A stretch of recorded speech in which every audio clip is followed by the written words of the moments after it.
Welcome back dear students. हम लोग discuss कर रहे थे एमसीक्यू फिजिक्स में।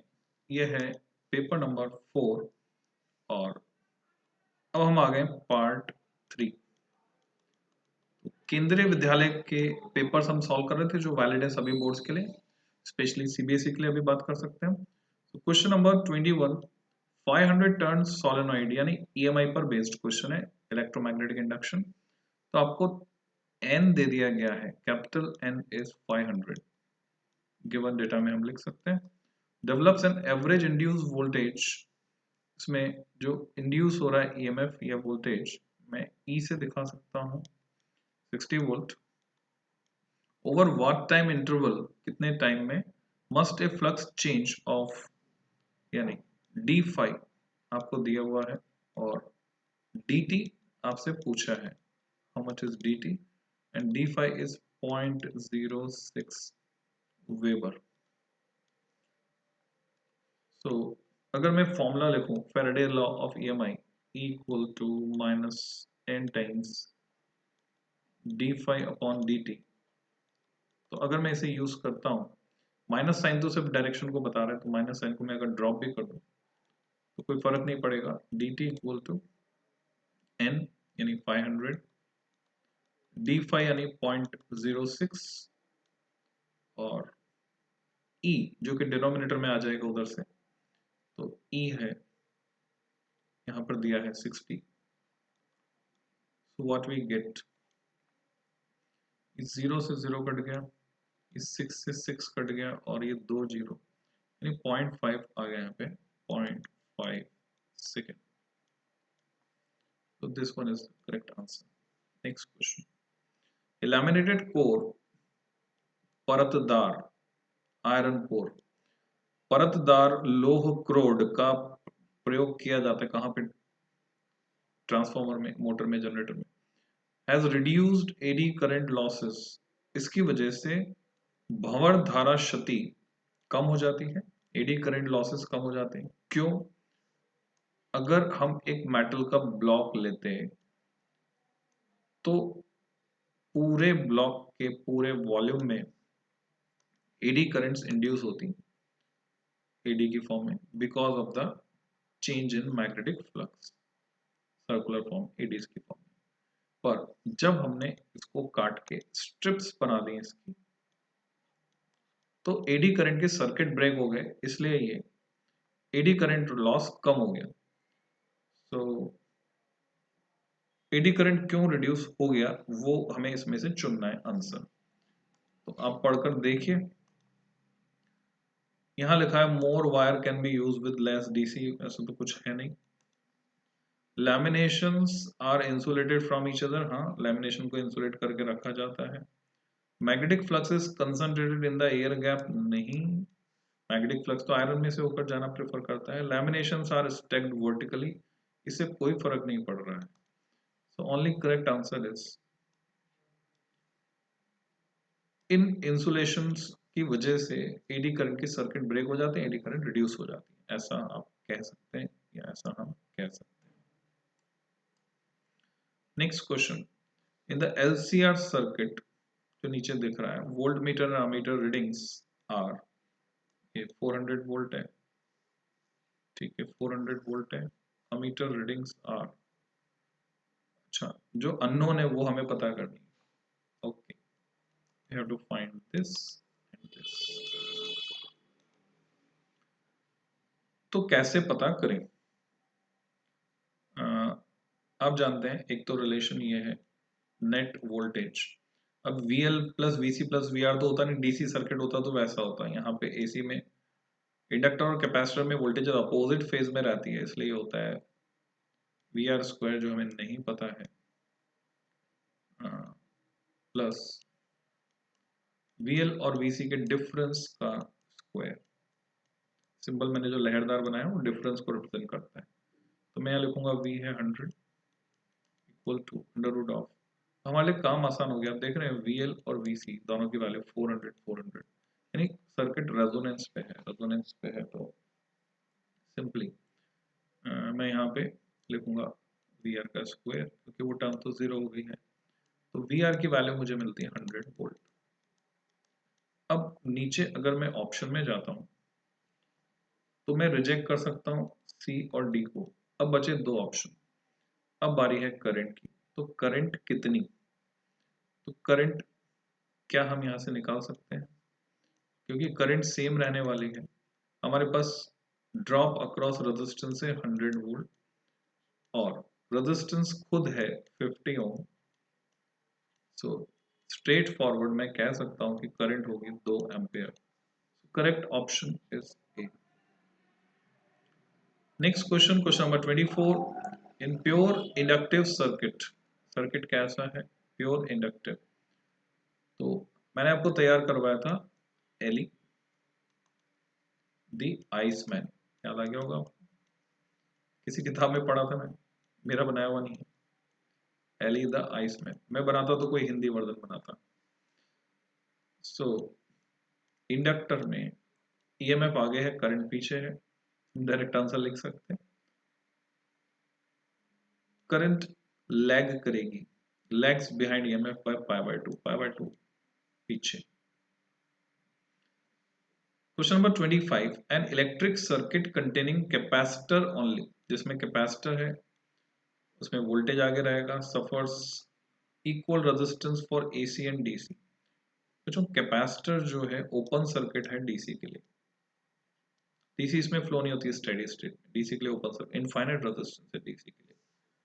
तो मैं सीधे डी को क्लिक करूंगा, हालांकि सी भी सही है, रेजिस्टेंस डीसी के लिए ज्यादा, एसी एसी तो बाईपास करता है कैपेसिटर, पर the most appropriate answer is D, that's why D. Next section B में आ गए हम लोग। 24 में से 20 क्वेश्चन करने। बहुत सारे लोगों को क्वेरी आ रही है, अभी इंग्लिश में भर के आए हैं आज, तो कौन सी बबल क्या टेक्निक होनी चाहिए थी। इवन स्कूल के जो प्रिंसिपल्स हैं वो भी कंफ्यूज हैं, और गाइडलाइन बोर्ड की तरफ से है पर कुछ लोग नहीं समझ पाए हैं उन गाइडलाइंस को। तो दोबारा से आप पढ़ लीजिए, किसी के पास नहीं है तो व्हाट्सएप पे मैसेज कीजिए, मैं गाइडलाइन भेज दूंगा आपको, बबल कैसे फिल करना है वगैरह वगैरह। 26 question. In a region of space having a uniform electric field E, ठीक है, किसी जगह पर यूनिफॉर्म इलेक्ट्रिक फील्ड ई है। ये हेमिस्फेरिकल बॉल, जैसे कि वो कटोरा जिसमें कभी दूध रोटी आपने खाई हो शायद, दूध रोटी भी बहुत अच्छी डिश है, खाना चाहिए। Radius r is placed, the electric flux phi through the ball is, so you have to imagine the shape how it is। Uniform electric field E है कहीं पर, और hemispherical ball of radius r is placed, अब कैसे रखा हो सकता है ये एक सवाल है।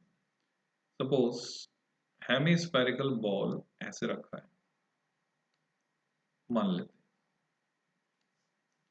So electric flux through the ball वो कितना होगा। अगर यहाँ 0 आंसर होता तो हम सोचते भाई जितना फ्लक्स एंटर करेगा उतना एग्जिट करेगा, पर यहाँ बोला थ्रू, यानी बोला कि नेट फ्लक्स, नेट फ्लक्स पूछते तो 0।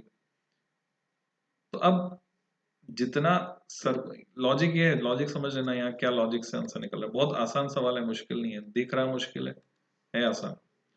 लॉजिक ये है कि जितना इस सरफेस से एंटर करेगा उतना ही तो कर्व सरफेस से लीव करेगा। तो हम फाई के लिए अगर फॉर्मूला लगाते हैं E डॉट ए तो हमारा काम हो गया। E डॉट ए, अगर कुछ एंगल होता तो यहाँ मेंशन होता, कुछ भी नहीं तो डिफॉल्ट से हम ऐसे मानेंगे इसको, इसका उल्टा भी मान सकते हो, उल्टा लगाओगे तो भी यही आंसर आएगा। So how much is a, ball की रेडियस r है, तो इस सर्कुलर सरफेस का एरिया पाई आर स्क्वायर है। तो सिंपली आंसर क्या बनना चाहिए, पाई आर स्क्वायर इंटू ई। अब ऐसा कोई आंसर यहाँ पे है नहीं, 2 पाई आर स्क्वायर इंटू ई जरूर है, ठीक है। तो क्या करना चाहिए मुझे, जस्ट थिंक अबाउट, यहाँ पर जैसा हम देख रहे हैं, या तो यहाँ मिस हो गया है आर स्क्वायर, और 2 पाई आर ई भी है जो नहीं है, आंसर हो नहीं सकता किसी भी तरह से। 2πr² ई हो सकता था, 2πre ये नहीं हो सकता, ई स्क्वायर किसी भी तरह से, ये दो तो रिजेक्ट हो गए। तो सीधे सीधे मुझे ये लग रहा है कि मिस प्रिंट है। अब क्वेश्चन नंबर 26 यहाँ पर मेरे पास है तो मैं देख लेता हूँ, 24 तक है, 26 के लिए मुझे और आगे जाना पड़ेगा, तो यहाँ पर नहीं है मेरे पास, मैं करेक्शन कर देता हूँ बच्चों। Answer should be this is πr² और okay πr², no doubt this radius is r, πr² into e, this much flux. तो मैं इसमें स्क्वायर करके इसको d को करेक्ट कर देता हूँ, πr²।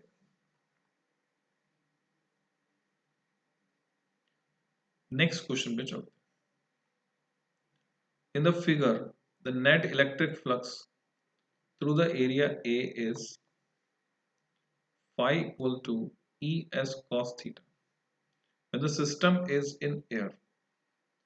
On immersing the system in water, the net electric flux through the area.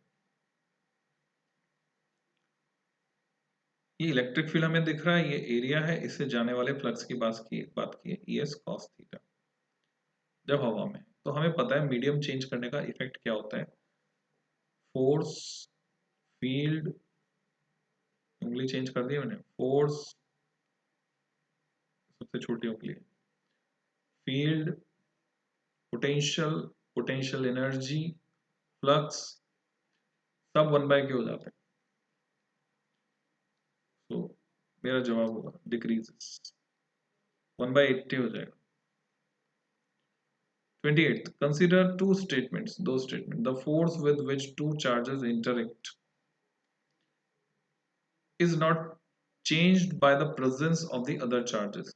सही बात है, इसको हम सुपरपोजिशन प्रिंसिपल का पार्ट कहेंगे, उसका एक पार्ट है ये statement. Electric force experienced by charged particle due to number of fixed point charges is vector resultant of the forces experienced due to individual charges। सही है, both the statements are correct and actually these combinedly make the superposition principle। ये अध्यारोपण का सिद्धांत है।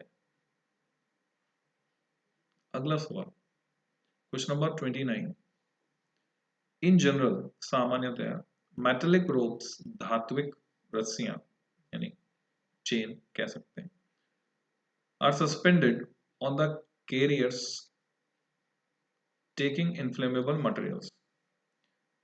ये अभी साबित हो गया मिसकंसेप्ट है, बहुत धीमी स्पीड पे अगर ये टैंकर्स चल रहे हैं इनफ्लेमेबल, जैसे जो एलपीजी ले जाते हैं, केरोसिन ले जाते हैं या पेट्रोल ले जाते हैं, इन टैंकर्स की बात चल रही है, इनफ्लेमेबल मटेरियल, ज्वलनशील पदार्थ लेकर ये जा रहे हैं, तो इनके पीछे लोहे की चेन लटका दी जाती है जो सड़क से रगड़ खाते हुए चलती हैं, ऐसा क्वेश्चन एनसीईआरटी में है।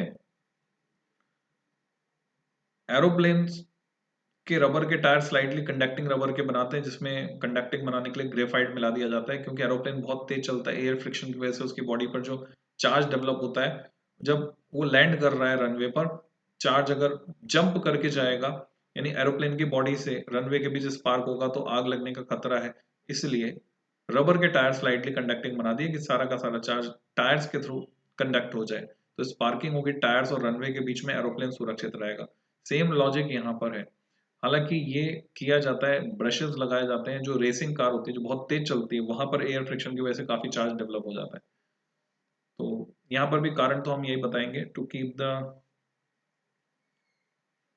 Body of the carrier in contact with the earth, जिससे कि चार्ज की अर्थिंग हो जाए, चार्ज स्पार्क करके ना जाए, जब भी गैप होगा तो चार्ज कूद कर जाएगा, स्पार्किंग होगी तो आग लगने का खतरा, सब कुछ स्वाहा हो जाएगा।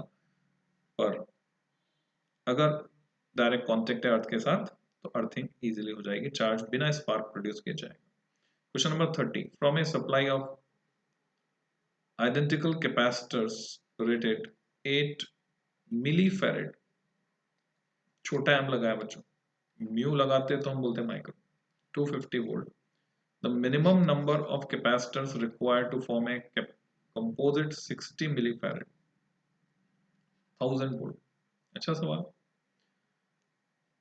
इमेजिन कीजिए सिचुएशन, आपका टीवी खराब हो गया, पट आवाज आई, खोल के देखा आपने हिम्मत करके, इंजीनियरिंग, अगर आप इंजीनियरिंग साइड से हैं, पता चला अंदर एक कैपेसिटर उड़ गया है और उस पर क्या लिखा हुआ था ये। अब टीवी आपको ठीक ठीक करना है तो आपको रिप्लेस करना पड़ेगा। आपने देखा आपके पास बहुत सारे ऐसे कैपेसिटर हैं, तो कितने कैपेसिटर कैसे जोड़ें जिससे कि ये टीवी वापस चालू हो जाए, ये सिचुएशन है।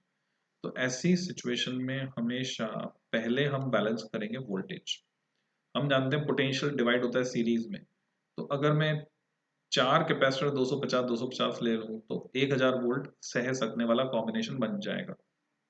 यानी मैंने क्या किया, ऐसे 4 कैपेसिटर 8 मिली फैरेड वाले सीरीज में जोड़ दिए, 4 कैपेसिटर। तो अब ये कॉम्बिनेशन में कैपेसिटी हो गई 8 डिवाइडेड बाय 4 यानी 2 मिली फैरेड, जबकि वोल्टेज हुआ 1000 वोल्ट। अगर इसको मैं एक कैपेसिटर मान लूं, अब ऐसे कितने कैपेसिटर पैरेलल, अब कैपेसिटी बढ़ाएंगे हम, 2 मिली फैरेड से हमें 16 मिली फैरेड तक जाना है। आपको पता है पैरेलल में कैपेसिटी बढ़ती है, तो ऐसी कितनी चेन पैरेलल में जोड़ूं, तो जवाब है 8, क्योंकि 8 टू जा 16। तो ऐसी 8 सीरीज अगर मैं पैरेलल में जोड़ूंगा तो काम बन जाएगा। तो मैट्रिक्स जो आपको नजर आ रहा है वो है 8 इंटू 4, 8 4 जब 32, हमारा जवाब है 32। ऐसा एक क्वेश्चन एनसीईआरटी में है पीछे 1 किलो वोल्ट को लेकर, तो उसको प्रैक्टिस के लिए आप कर सकते हैं। मैंने इसलिए मार्क नहीं किया क्योंकि यहाँ है already. So let's enjoy the physics. फिर मिलते हैं बच्चों नेक्स्ट पार्ट में बचे हुए क्वेश्चंस के साथ। Till than happy learning.